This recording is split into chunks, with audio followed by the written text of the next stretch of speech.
वयानं तुमच्यापेक्षा लहान आहोत, तरीही तुम्हाला सल्ला देतोय. तुमचा कुटुंब कबिला वाचवा, तुमचं वतन वाचवा. जयद्यांचं यमन इतकं हलकं वाटलं का राज? शहाजी महाराज साहेबांना दिलेलं वचना पुढं कशाची मातब्बरी राज? हे आणल्यात 5 पोरं तुमच्या मोर, सोडली तुमच्या नावसाहेबांच्या पायावर. आणि वतन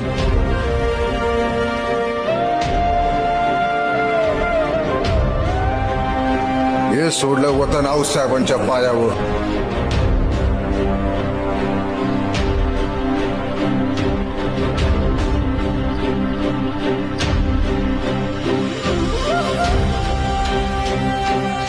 स्वराज्यासाठी लढता लढता खस्त होऊ, तेव्हा रणांगणातली हाडं सावरताना ज्या हाडातनं शिवाजी शिवाजी स्वराज्य स्वराज्य आवाज येईल, जे त्यांची समजा.